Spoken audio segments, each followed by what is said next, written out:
मुख्यमंत्री ममता बनर्जी के द्वारा शुरू की गई पहल के अनुसार जगह जगह पर अपना पाढ़ा अपना समाधान शिविर लगाया जा रहा है।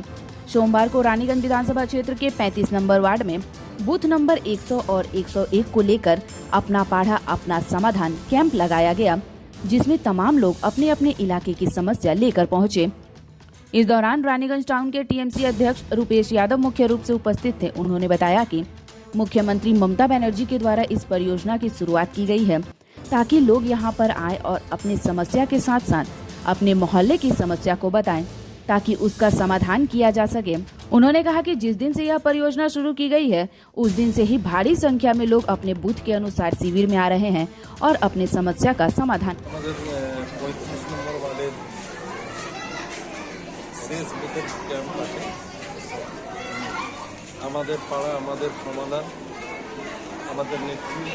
পশ্চিমবঙ্গের মুখ্যমন্ত্রী দিদি মমতা ব্যানার্জি যে প্রকল্পটা এনেছে সাধারণ মানুষের চিন্তা ভাবনা সামনে রেখে যেটা নিয়ে এসেছিলেন যে একটা পাড়ার লোক নিজের সমস্যাটা নিজের সমাধান করবেন কীভাবে, এইটা মাথায় রেখে এইটাকে উদ্দেশ্য করে যে প্রকল্পটা নিয়ে এসেছিলেন। এই প্রকল্পটা পশ্চিমবঙ্গে বাদ দিয়ে আর কোনো রাজ্যে নেই, এমনকি রাজ্যে আমাদের দেশে নেই, পৃথিবীতে কোনো জায়গায় নেই এরকম একটা প্রকল্প, যেটা সাধারণ মানুষ নিজের সমস্যার সমাধান নিজেই বসে করবে। এরকম একটা প্রকল্প শুধুমাত্র পশ্চিমবঙ্গে দিদি মমতা ব্যানার্জির মস্তিষ্কে এসছে, পশ্চিমবঙ্গের মুখ্যমন্ত্রীর মস্তিষ্কে এসছে, যেটা আজ যেটা উনি ভেবেছিলেন।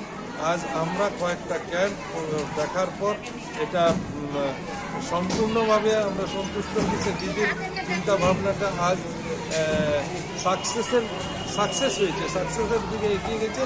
যেটা ভেবেছিলেন মানুষ শয় মানুষ সাড়া দিয়েছেন, ক্যাম্পে উপস্থিত থাকছেন আর থেকে নিজের সমস্যাগুলোকে সমাধান কীভাবে করবেন আধিকারিকরা থাকে আধিকারিকদের সামনে নিজের সমস্যার সমাধান করবেন।